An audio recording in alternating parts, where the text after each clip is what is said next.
next unit is all about circular motion, and specifically we're going to do uniform circular motion. What does that mean? That means that an object is spinning in a circle in some way, shape, or form, but it's moving at a constant speed, okay? That's where the uniform part comes from. Okay, so of course the motion is uniform since speed is constant, but I want to ask you about the acceleration.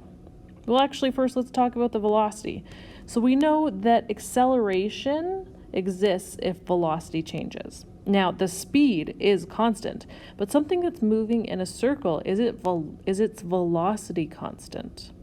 Is its speed and its direction constant? Well, the speed is, but is the direction? Absolutely not. It's constantly changing direction because it always just wants to keep going straight outside the circle, and then it's forced back into the circle. So the object's actually accelerating, if you can believe it, because the direction it's going in is constantly changing. And remember, acceleration is a vector. Both velocity and acceleration are vectors. And so much of the time we just think about acceleration as, the fact that there's changing magnitude of velocity.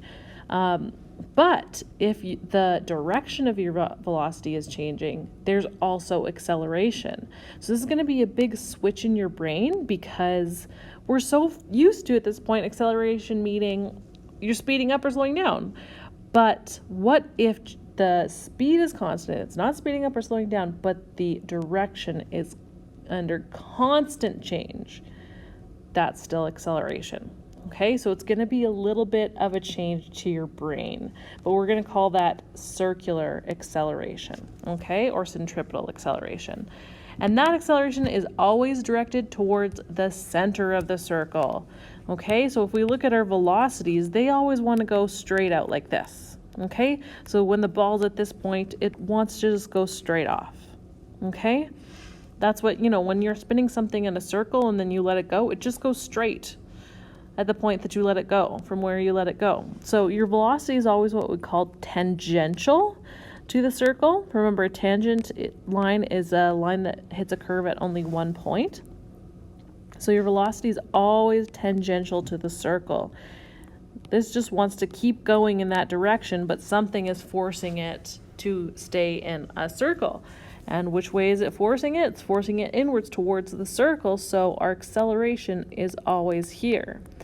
Another way to know that our acceleration is always towards the center of the circle is to look at the force.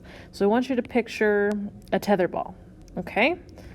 So hopefully you've played tetherball before, or at least seen somebody play it. It's where there's the string and then the ball on the end, okay? And so what's happening, if say you hit this and it starts going around in a circle like this, well, look at your line there. Look at your force of tension. Which way is it going? It's going here, that way, right? It always goes away from the mass. But if I want to look at that in the x and y direction, I have force pointing to the left, and force pointing upwards. So that's my force of tension. Really, the y direction is just counteracting gravity, right? That's what's keeping it from falling down. So that's what the force of tension in the y direction is there for. What's the force of tension in the x direction there for then? To keep it going into a circle. If there was no line there was no string, then it would just fly straight off, right? You'd hit the ball and it would just go straight. But the string is there keeping it going in a circle. So therefore, look at this. Look at the direction of the force. Oh my goodness, it's toward the center of the circle. And we know force and acceleration are always directly proportional. Okay? So when we want to calculate centripetal acceleration, you are given an equation for that on your data sheet. So that is under kinematics. I told you to ignore this equation before, but now I don't want you to ignore it. Also keep in mind on your data sheet, it actually shows you two things. It does this. It has these bars around a centripetal acceleration. That's just saying always make it positive. Okay, since the direction's always changing, we'll just say towards the center of the circle is positive, and it's equal to v squared over r. V squared being its velocity, or its speed, right? Because of course we know that the speed for uniform circular motion is always going to be constant. r is, of course, the radius. And then it has another equation here, and that is 4 pi squared r divided by t squared. Okay, so don't forget about that. This is also an equation you can use, and it's on your data sheet if you're looking for acceleration and you don't have the speed that it's going around the circle in. Okay, so there we go. There's one equation for centripetal acceleration. And then we have the equation for the velocity in the circle. So if you think about this, the velocity is constant. What is our favorite equation to use, i.e. the only equation to use when the velocity is constant? V equals d over t. Look at that, it's your favorite equation. So it's just going to be a variation on this when it's going in a circle, right? So when we're looking at circles, it's a distance that we could for sure define. Well, again, picture going around in a circle. Oh, what's that? What's that distance from the beginning to the end? That is a circumference. So let's define our distance as the circumference of the circle. Circumference is of course 2 pi r or pi d, but we're going to use radius because we do use it more often in physics. So there we go. There's our circumference of the circle. So there we go. Velocity is equal to 2 pi r over t. But the thing is now this t has to be a very specific time, because if that is the circumference of the circle, then I need the time it takes to do one full revolution. And that is called period. Okay? So that is a very specific definition of time, and that is the time it takes to do one full revolution or go in one full circle. Okay, so actually I need to replace this lowercase t with an uppercase t, which is what we use for period. And therefore we get this for our velocity. Also on your data sheet underneath the kinematics equations. Okay, so please look for it. Oh, and then look at this, 2 pi r over t. Wait, let's go back for a second. Remember how I said acceleration could also equal this guy, 4 pi squared r over t squared? And it doesn't have velocity. What we just found out velocity is 2 pi r over t. And now this has like all the pi's and the t's, but they're squared. And then the 2, except for we don't have a 2, it's a 4. But oh my goodness, 2 squared is 4. I wonder what's happening here. Seems kind of fishy to me.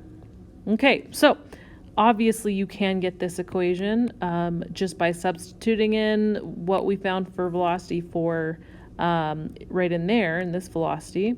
But your data sheet decided to be really, really nice and just give you that equation as well, which I think is being too nice, because I think you can find that equation without any problem whatsoever. Okay, so there we go. Let's just talk about period just a little bit more. So remember, it's so important. This is a new definition for you. So it's the length of time to complete one full rotation.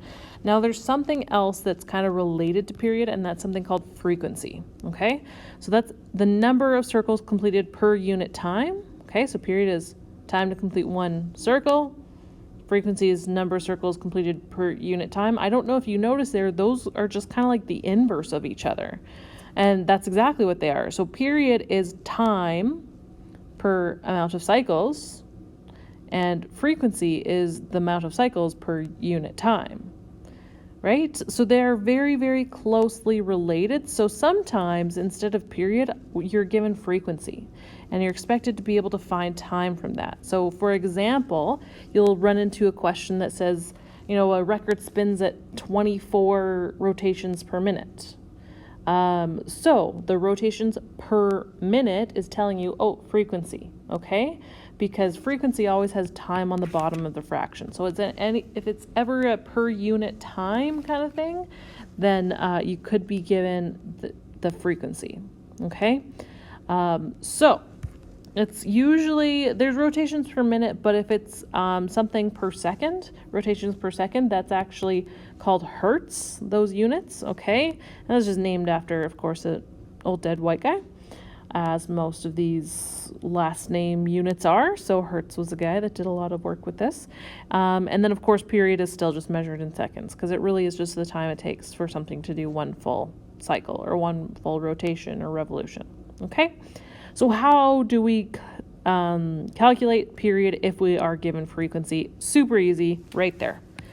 And this is, again, another equation you are given on your data sheet, not one that you have to calculate, okay, or have to memorize. It's under waves, which we will be still using this a lot in that last unit with waves. But for now, this is all we need to know. This is the only equation we need to know under that section, okay? So there we go. If you are given frequency, do 1 divided by the frequency and you will be given period. Okay, so for in the example where I said if it's 24 revolutions per minute, if I do 1 divided by 24, I have the amount of time it needs to do 1 revolution. Just a little qualifier there, since it was revolutions per minute, it gave me time, how much time in minutes it needs to do 1 cycle. So I need to then translate that to seconds, okay? But that's the equation you're going to use. Now let's just talk a little bit more about the dynamics of circular motion. So dynamics, what does that mean? Forces. Anytime you see dynamics, you know I'm talking about forces. So this is what's the force needed to provide centripetal acceleration and keep it moving in a circle. Because just like with the tetherball, if the rope wasn't there, it would not move in a circle. You hit a ball and it just goes straight. So, of course, then attaching it to a rope and you hit it sideways and it goes around in a circle, okay?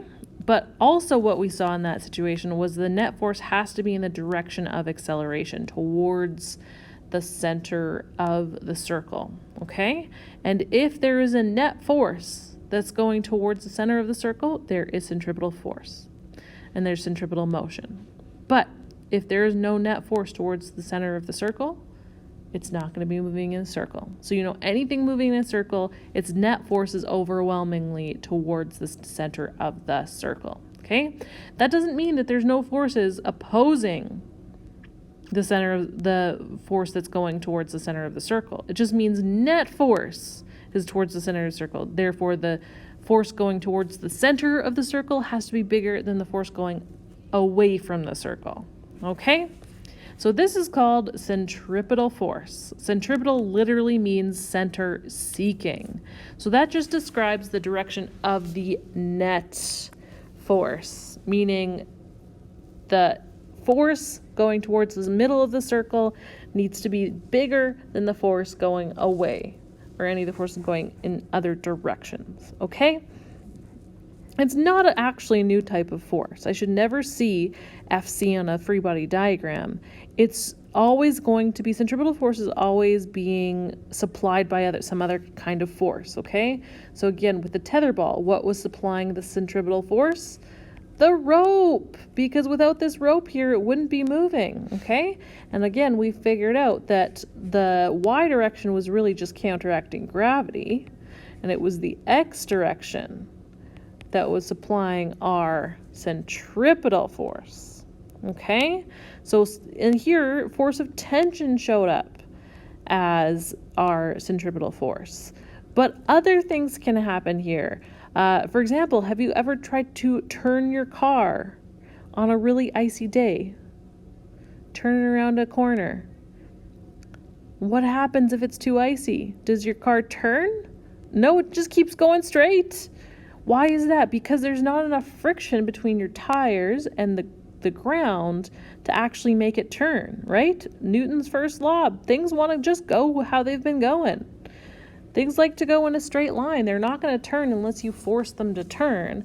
And so if there's not enough friction between your tires and the road, it's not going to turn. It's just going to keep going straight. Okay, so force of friction can show up as our net force that's providing centripetal, or that's making it go towards the center of the circle. Okay, so remember, it's not a new kind of force, so you should never put centripetal force on a free body diagram. So with this free body diagram, this very poor free body diagram I just drew, again, I have tension force, I have gravitational force. There's no such thing as centripetal force on here. So when I'm saying I'm going to sum all the forces, the centripetal forces, it means I'm going to sum all the forces that are in the same direction as the force going towards the center of the circle. So here, the force of tension in the x direction was the one going towards the center of the circle. So that's our whole net force in the x direction. If I had some random force also going that way, as long as it's less than the force of tension in the x direction, the net force is still towards the center of the circle. I'd still have to keep that in mind. So in this case, my centripetal force is in the x direction. So then I'd be like, oh, so I'm going to look at all my centripetal forces, or all my forces in the x direction, sum all those up, and that'll equal to my mass times acceleration. Okay? We'll be going over those, all those kind of different scenarios that you're going to see with centripetal motion in the next video. Okay, so don't worry too much about that right now, but just this is so important. Please never put centripetal force on a free body diagram. It's not a new type of force. There's always a different kind of force that's making something move in a circle. Okay? Just one last note, you may have heard something called centrifugal force or centrifugal force. This is totally fake news. So, it means center fleeing, and the reason why it was a thing for a while is because, of course, when they started studying circular motion, if you've ever been on like a merry-go-round or one of those rides where like you're going in a circle, it feels like you're being pushed back. So when they started studying this, they thought, oh, well, if we're being pushed back, that means obviously there's a force going towards the outside of the circle or away from the center of the circle. That's just your body's reaction to the fact that there's a force actually pushing you towards the center. And of course, force of friction just pushes you back. So don't trust that, okay? Because if you are looking at circular motion, you can't be in the reference frame of the circular motion. You have to be outside of that reference frame, standing still, to really analyze what's happening with circular motion. Okay? So remember, centrifugal force does not exist. It's something that they thought for a long time did, and it doesn't. So never ever use centrifugal force because it's not a real thing.